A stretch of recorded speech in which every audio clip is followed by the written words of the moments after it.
بہت ہی کمال کے مفید ٹوٹکے جو خاص آپ کے لیے۔ کون سی اشیاء کتنے وقت میں ہضم ہوتی ہیں؟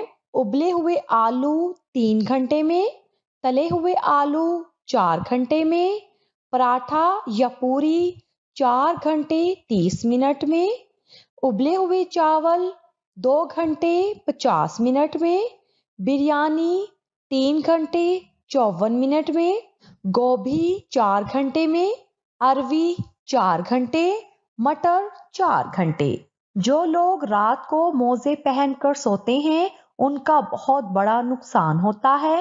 موزے پہن کر سونے سے بلڈ پریشر بڑھ جاتا ہے اور اس سے پیروں کے کینسر کا مسئلہ بھی ہو سکتا ہے۔ کپڑے دھونے کے بعد اکثر خواتین کے ہاتھ عجیب سے ہو جاتے ہیں جیسے بوڑھے لوگوں کے ہوتے ہیں۔ اگر آپ کپڑے دھونے کے بعد ٹوتھ پیسٹ لگا کر ہاتھوں کو دھو لیا کریں تو آپ کے ہاتھ بالکل گورے چٹے نرم و ملائم ہو جائیں گے۔ کھانے کے بعد غسل کرنے سے انسان کو جان جانے کا خطرہ ہو سکتا ہے کیونکہ غسل کرنے سے خون کی روانی بہت تیز ہو جاتی ہے۔ اگر آپ روزانہ انار کا جوس پئیں تو آپ کی جلد دانوں سے پاک، جوان اور چمکدار نظر آئے گی۔ جو لوگ صبح سورج نکلنے سے پہلے ہاتھ منہ دھوتے ہیں ان کا چہرہ خوشنما اور شاداب رہتا ہے۔ اگر آپ کو بار بار پیشاب آنے کا مسئلہ ہے تو کھانے کے بعد تھوڑی سی دار چینی کھا لیا کریں۔ پالک کھانے سے پٹھے مضبوط ہوتے ہیں۔ جن افراد کی یادداشت کمزور ہو وہ کھانے میں زیادہ تر ہلدی کا استعمال کریں کیونکہ ہلدی یادداشت کو بہتر بناتی ہے۔ اگر سلاد کا پیالہ خوب ٹھنڈا کر لیا جائے اور پھر اس کے بعد اس میں سلاد رکھیں تو سلاد زیادہ دیر تک تازہ رہے گا۔ دنیا کی 10% آبادی بائیں ہاتھ سے لکھتی ہے۔ رات کے وقت چاول کھانے سے گریز کریں، یہ نیند میں خلل اور موٹاپے کا سبب بنتے ہیں۔ ماش کی دال اور دہی ایک ساتھ کھانے سے بلڈ پریشر تیزی سے بڑھ جاتا ہے۔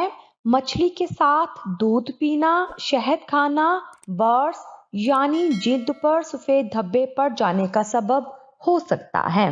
رات کو کیلا کھانا کئی مسائل کا سبب بن سکتا ہے جن میں نزلہ اور کھانسی شامل ہے۔ گاجروں کو ابال کر ان کا لیپ بنا لیں اور اسے زخموں پر لگانے سے زخم جلد بھر جاتے ہیں۔ جو لوگ روزانہ 12 گلاس پانی پیتے ہیں ان کو جلد کی کوئی بھی بیماری نہیں ہوتی۔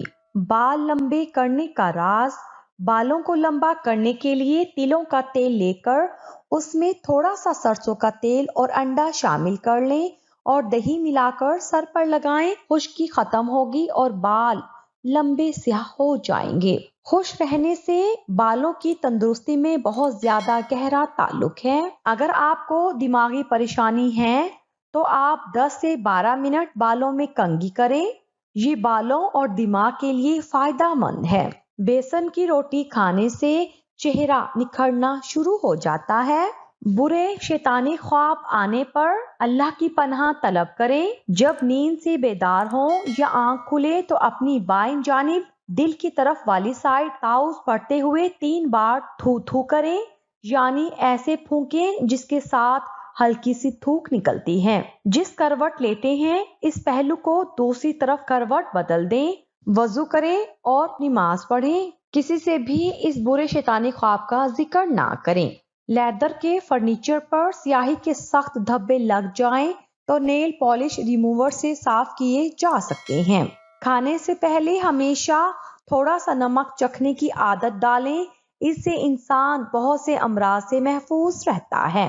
اگر آپ یہ تسلی کرنا چاہتی ہیں کہ انڈا خراب تو نہیں تو انڈے کو ٹھنڈے نمک ملے پانی میں ڈال دیں۔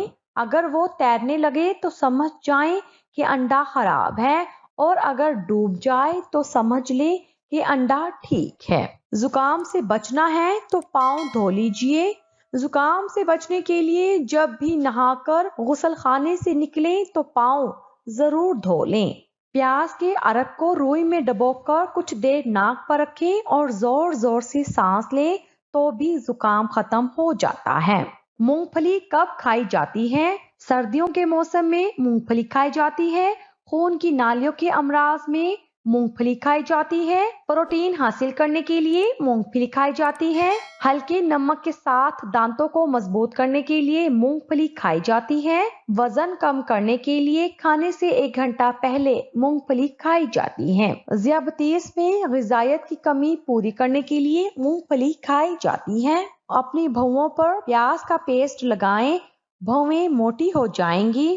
خون میں کمی کی علامات: تھکاوٹ، سر درد، زرد جلد، بے ترتیب دل کی دھڑکنیں، سینے کا درد، ٹھنڈے ہاتھ، چکر آنا، ٹانگ میں درد، نیند نہ آنا۔ خون میں کمی کا علاج: چکن، کلیجی، گوبھی، خشک پھلیاں، سبز مٹر، خشک میوہ جات، آلو چھلکوں کے ساتھ، پالک، گوشت، انڈے کی زردی، زرعی اجناس، کشمش، دالیں، جھینگے، خوبانی اور تربوز۔ کھجور کھانے سے دل کے امراض دور ہو سکتے ہیں۔ چند کھجوروں کو رات بھر پانی میں بھگو کر صبح نہار منہ ہفتے میں 2 بار کھائیں، اس سے دل کو تقویت ملتی ہے۔ کھانا کھانے کے ساتھ ٹھنڈا پانی بالکل نہ پئیں، اس سے کھانا جلد ہضم نہیں ہوتا۔ ہمیشہ بھوک رکھ کر کھانا کھانے سے کبھی بھی شوگر نہیں ہوتی۔ کھانا گرم گرم نہیں کھانا چاہیے، اس سے معدے کو ہضم کرنے کے لیے زیادہ محنت کرنی پڑتی ہے۔ لیموں کا بیج ثابت نگل لے تو اپینڈکس کا درد دور ہو سکتا ہے۔ یہ علامتیں جو وٹامن ڈی کی کمی ہونے پر پائی جاتی ہیں: ذہنی دباؤ، سونے کی کیفیت، ہائی بلڈ پریشر، کمزوری، پٹھوں میں درد، سر میں درد، سستی، ہڈیوں میں کمزوری۔ اگر آپ کو سانس لینے میں مشکلات کا سامنا کرنا پڑ رہا ہے یا کام کرتے یا سیڑھیاں چڑھتے وقت سانس لینے میں دقت آتی ہے تو یہ ہارٹ اٹیک کی علامت ہو سکتا ہے۔ ہارٹ اٹیک سے پہلے چونکہ خون کی روانی متاثر ہوتی ہے، جس سے سانس لینے کا نظام بھی متاثر ہوتا ہے۔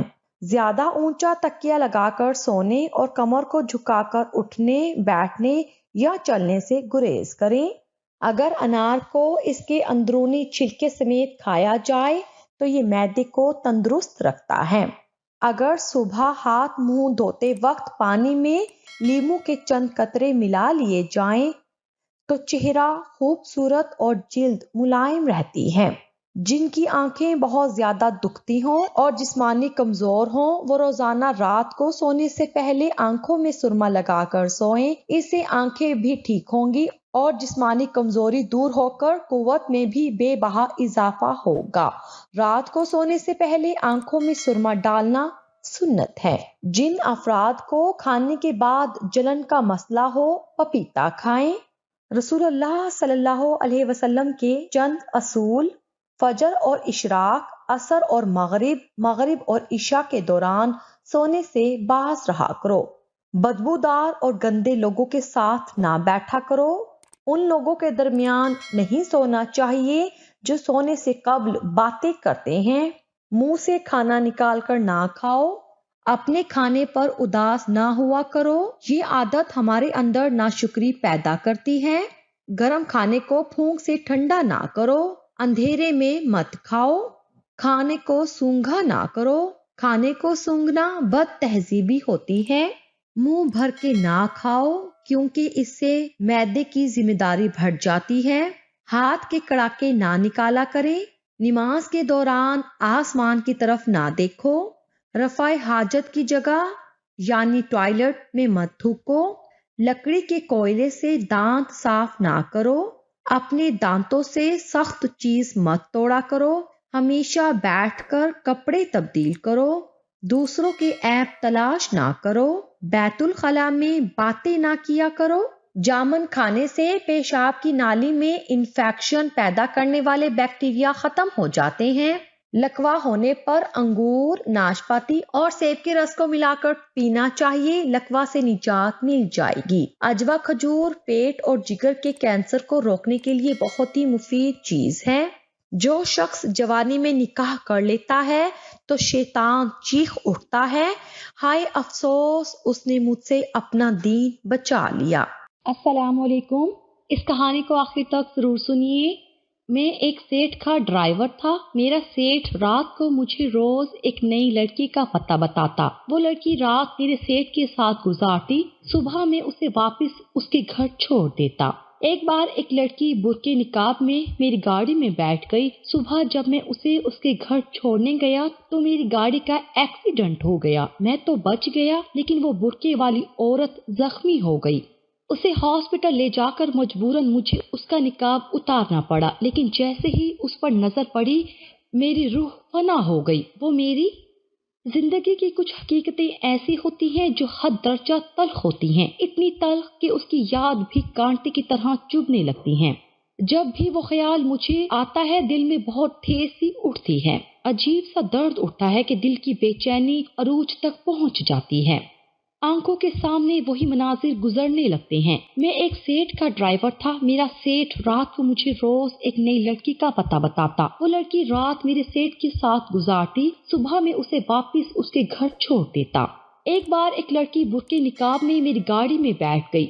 सुबह जब मैं उसे उसके घर छोड़ने गया तो मेरी गाड़ी का एक्सीडेंट हो गया। मैं तो बच गया, लेकिन वो बुर्के वाली औरत जख्मी हो गई। उसे हॉस्पिटल ले जाकर मजबूरन मुझे उसका निकाब उतारना पड़ा, लेकिन जैसे ही उस पर नजर पड़ी मेरी रूह फना हो गई। वो मेरी ये बात इन दिनों की है जब मैं ड्राइवर की नौकरी पर मामूर था। मेरा सेठ बहुत अमीर और अयाश किस्म का अधेड़ उम्र शख्स था।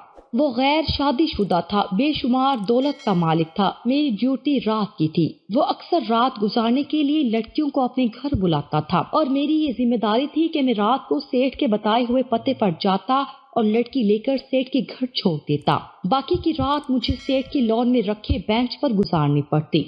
सुबह होते ही मैं उस लड़की को उसके घर पर उतारकर अपने घर चला जाता।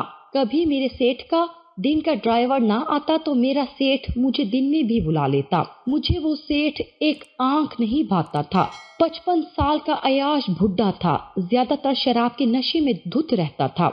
मेरी मजबूरी ये थी कि मुझे तनख्वाह बहुत ज्यादा मिल रही थी। फिर मेरी नई नई शादी हुई थी। मेरी बीवी बेहद खूबसूरत थी। रात भर मुझे जब सेठ की लॉन के बेंच पर गुजारनी पड़ती तो मैं अपनी हसीन बीवी रिदा के ख्यालों में ही खोया रहता था। रात भर वो और मेरी बहन मरियम अकेली घर पर होती थी। मेरी रिहाइश गांव में थी और शादी भी गांव में ही हुई थी, लेकिन मेरे माँ बाप इंतकाल कर चुके थे। 2 बहनें शादीशुदा थी, बस एक ही कंवारी थी, मुझसे छोटी थी। नौकरी के सिलसिले में बीवी और बहन के साथ ही शहर आ गया था। नौकरी तो मिल गई थी, लेकिन मिली रात के वक्त की थी, इसलिए मैं रिदा से खास तौर पर कहता कि अंदर दरवाजा अच्छी तरह लॉक रखना, तुम दोनों अकेली होती हो, कोई भी आए तो दरवाजा मत खोलना। वो बात मान लेती, लेकिन मेरे जाने के वक्त उदास सा चेहरा बनाए कहती कि मुझे रात भर डर लगता रहता है इमरान। मरियम तो सो जाती है, लेकिन मुझे ये वहम सताने लगता है कि कहीं कोई चोर घर की दीवार फलांग कर ना आ जाए। मैं कमरे का दरवाजा तक लॉक कर देती हूँ। मुझे खुद इसी बात की फिक्र खाई रहती है कि रात भर बीवी और बहन अकेली होती हैं। रात को मैं लॉन में सो जाता था। घर जाकर मेरा सारा वक्त बीवी और बहन के साथ ही गुजरता था। हम ढेरों बातें करते थे। मेरी बीवी रिदा मेरे लिए सजती संवरती थी। एक बार मुझसे कहने लगी कि इमरान, तुम्हारा सेठ तुमसे रात को क्या काम करवाता है? मैंने कहा, अयाश है, हर रात एक नई लड़की बुलाता है और सुबह उसे ढेर सारे पैसे देकर भेज देता है। मेरी बात सुनकर रिदा कानों को हाथ लगाने लगी, कहने लगी, अल्लाह रहम करे, कैसा बदबख्त शख्स है। मैंने कहा, सब पैसों की रेल पेल है, खैर छोड़ो, हमें इस बात से क्या लेना देना। एक बार सेठ के घर दावत का एहतमाम था कि ऐन वक्त घर की मुलाजमा की बेटी बीमार हो गई। वो छुट्टी लेकर चली गई। सेठ ने मुझसे कहा कि अगर तुम अपने घर की खवातीन से काम करवा लो तो मैं तुम्हें 10,000 दूंगा, क्योंकि मेरे मेहमान आने वाले हैं और अगर खाना ना पका तो मुझे शर्मिंदगी उठानी पड़ेगी। एक रात का 10,000 सुनकर मैंने जब घर पर रिदा से पूछा तो वो फौरन से मान गई। कहने लगी, मैं और मरियम मिलकर खाना बना लेंगे। मैंने कहा, तुम दोनों चादर से अच्छी तरह से चेहरा छुपा लो और किचन से बाहर मत निकलना। अपना काम खत्म होते ही फौरन से मुझे इत्तला कर देना, मैं तुम्हें लेने आ जाऊंगा। वो कहने लगी, ठीक है। खाना बनाते ही रिदा ने मुझे पैगाम पहुंचाया कि वो खाना बना चुकी है। मैं रिदा और मरियम को दोबारा घर छोड़ आया। मुझे सेठ ने 10 की बजाय 20,000 दिए। मैं बहुत हैरान सा हुआ था। सेठ कहने लगा, खाना बहुत मजे का बना था, मेरे दोस्तों ने बहुत तारीफ की है, इसलिए 10,000 तुम्हारे घर वालों की मेहनत के और 10,000 मेरी तरफ से इनाम रख लो। मैं बहुत खुश हुआ और पैसे आधे बीवी को दे दिए और आधे बहन को। उन दोनों की तो आंखें चमक गई, कहने लगी इतने ज्यादा पैसे। मैंने कहा हाँ, तुम दोनों का इनाम है। मेरी बीवी को महंगे कपड़े और ज्वेलरी का बहुत शौक था, सजती संवरती भी बहुत थी। कहने लगी इन पैसों से अपनी खूब सारी शॉपिंग करूंगी। बहन भी खुशी का इजहार करने लगी। उन्हें खुश देखकर मैं भी खुश हो गया कि मेरी तनख्वाह से तो घर का किराया और दीगर अखराजात ही पूरे होते थे। मैं अब तक रिदा को कोई तोहफा लाकर दे नहीं पाया था और छोटी बहन भी मुझसे कम ही फरमाइशें करती थी। मैंने कहा जो चाहे कर लेना, ये पैसे तुम्हारे ही हैं। वक्त यूं ही गुजरने लगा। मेरा सेठ कुछ दिनों से कुछ अजीब अजीब सी हरकतें करने लगा था। पहले तो उसे अपनी परवाह नहीं होती थी, लेकिन अब शेव करके, बाल को रंग करके जवान सा नजर आने की कोशिश करने लगा। एक बार मुझे कहता, इमरान मेरा दिल चाहता है कि मैं शादी कर लूं। मुझे उसकी बात कुछ अजीब सी लगी। मैंने कहा साहब, इतनी उम्र गुजारने के बाद अब आपको ख्याल आ रहा है? मेरी बात सुनकर वो हंसने लगा, कहने लगा अरे मर्द कभी भी बूढ़ा नहीं होता, सदा जवान रहता है, और पैसा हो तो इंसान के सारे ऐबों पर पर्दा डाल देता है। ये उनका जाती मामला था, इसलिए मैंने कहा जैसे आपकी मर्जी। फिर मुझे कहने लगा मुझे बाजार ले चलो। मैं बाजार ले गया। मुझे हैरत का झटका सा लगा जब वो सेठ लड़कों की तरह जीन्स और टी शर्ट खरीदने लगा। मैंने दिल में सोचा कि शायद बुढ़ा सठिया गया है, सारी जिंदगी तो शराब में डूब कर गुजार दी और अब उसे जवान होने का शौक चढ़ गया है। अपने कपड़ों को खरीदते हुए मुझसे बार बार पूछने लगा कि ये मुझे पहना हुआ कैसा लगेगा। मैं कहने लगा बहुत अच्छा लगेगा साहब। मुंह पर तो मुझे उसकी तारीफ करनी ही थी। अपनी शॉपिंग करने के बाद वो ज्वेलरी की दुकान पर ले गया। वहाँ उसने सोने के बेहद खूबसूरत और कीमती लेडीज झुमके से खरीदे। कहने लगा ये मैं उसे दूंगा जो मुझे बहुत अच्छी लगती है। मैंने मुस्कुराकर असबात में सर हिला दिया। रात को मुझसे कहने लगा कि फला सड़क पर जाकर खड़े हो जाना, लड़की खुद आकर गाड़ी में बैठ जाएगी। हर बार वो मुझे लड़कियों को घर से लेने के लिए भेजता था, लेकिन इस बार एक सड़क बताई थी। मैं वक्त मुकर्ररा पर उस सड़क पर पहुंच गया। वहाँ एक लड़की पहले से खड़ी थी, सजी संवरी सी मेरी गाड़ी में बैठ गई। अगली सुबह जब मैं उसे वापस छोड़ने आ रहा था तो वो किसी से फोन पर बात कर रही थी। बोल रही थी कि बुढ़ा सठिया गया है। पूरी रात बस गिलास में शराब भरवाता रहा और पीता रहा और सुबह डबल पैसे देकर बोला कि चली जाओ।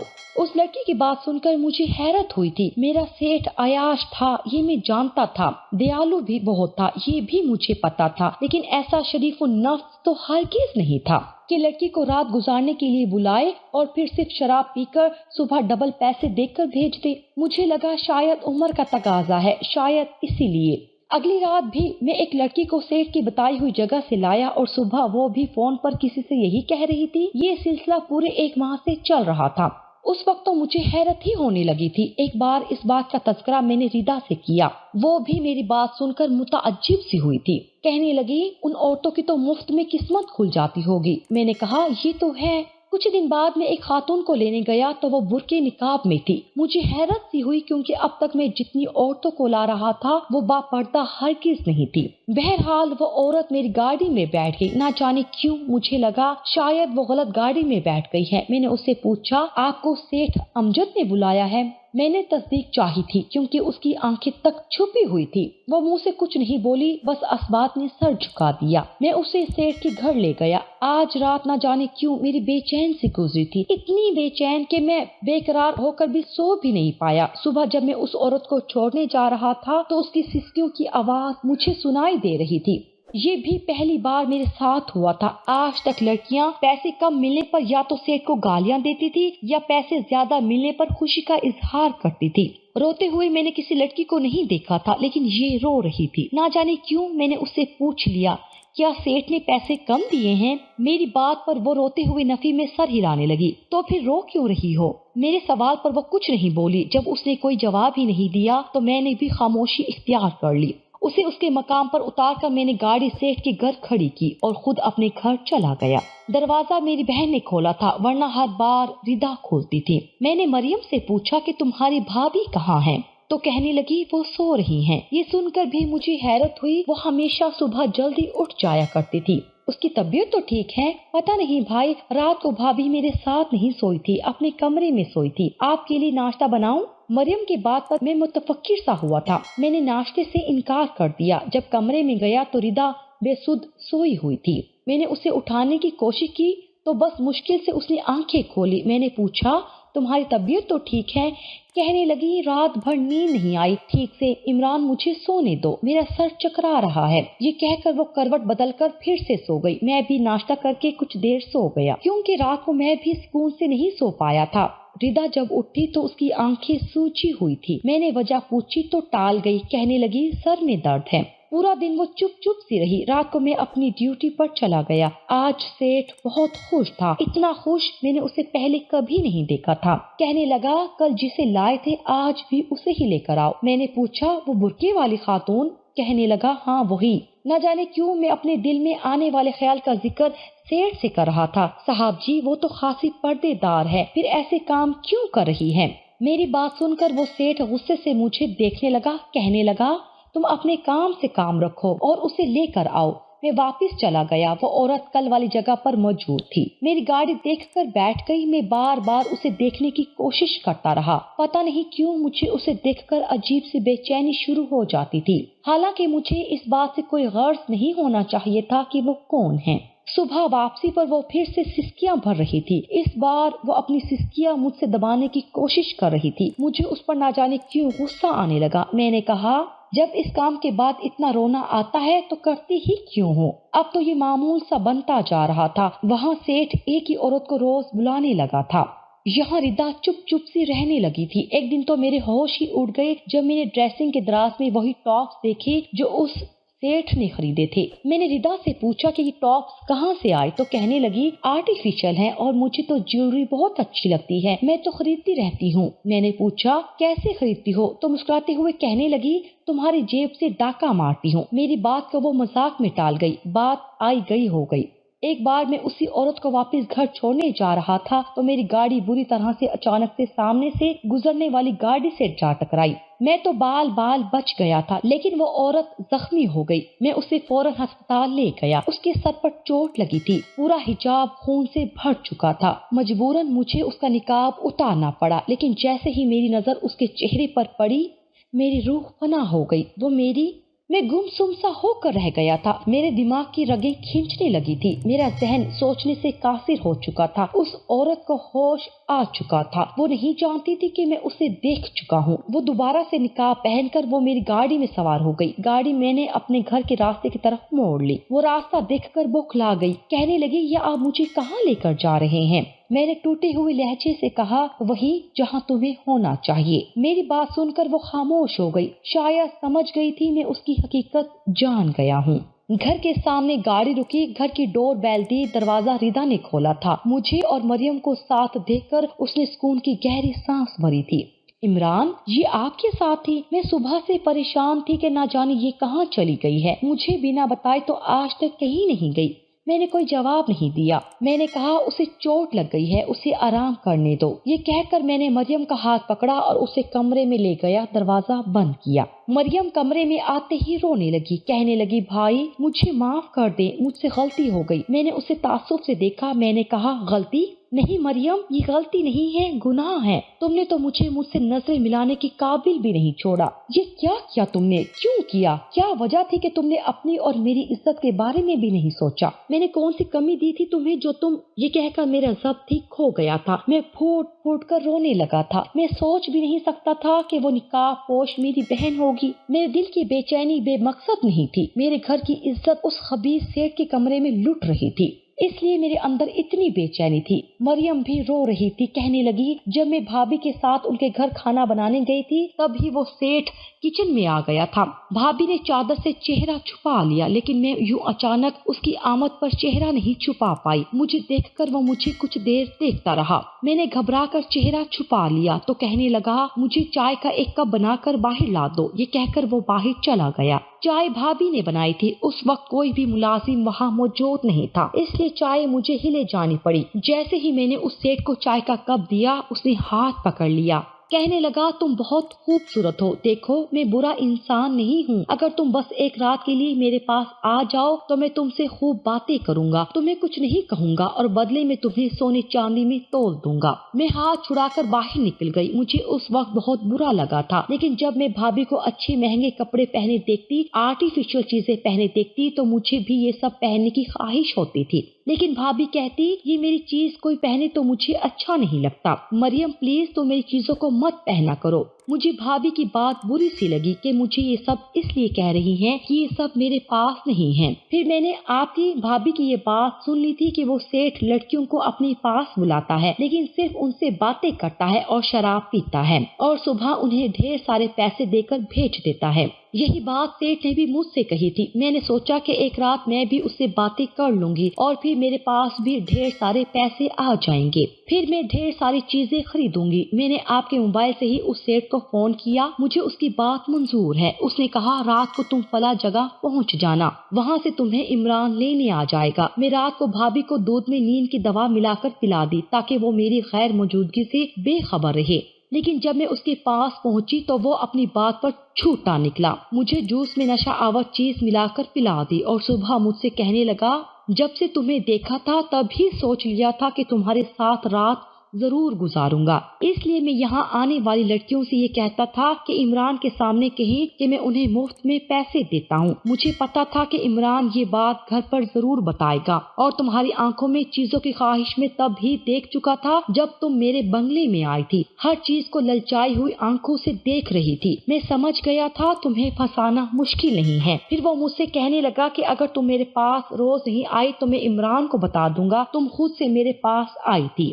اور وہ تمہیں جان سے مار ڈالے گا، تم بدنام ہو جاؤ گی۔ مجھے وہ سونے کے زیورات اور پیسے دیتا تھا، لیکن مجھے اس کے پاس جانا اچھا نہیں لگتا تھا، بس میں مجبور تھی۔ میں نے ہی اپنے ٹاپس بھابھی کے ڈریسنگ میں رکھے تھے کہ کہیں میرے پاس بھابھی نے دیکھ لیے تو ضرور سوال کریں گی۔ مجھے معاف کر دے بھائی، مجھے چیزوں کی لالچ نے کہیں کا نہیں چھوڑا۔ کاش کہ میں اپنی چادر کے موافق پیر کو پھیلاتی، زمین پر رہ کر چاند کی خواہش نہ کرتی۔ میں مریم کی باتیں خاموشی سے سن رہا تھا۔ اگلے روز میں نے گاؤں جانے کا فیصلہ کر لیا۔ شہر کی کمائی مجھے شاید راس نہیں آئی تھی، یا شاید جو میں کماتا تھا وہ کہیں نہ کہیں ناجائز تھا، میں کسی کی حوث کی تسکین کا سامان اسے مہیا کر رہا تھا۔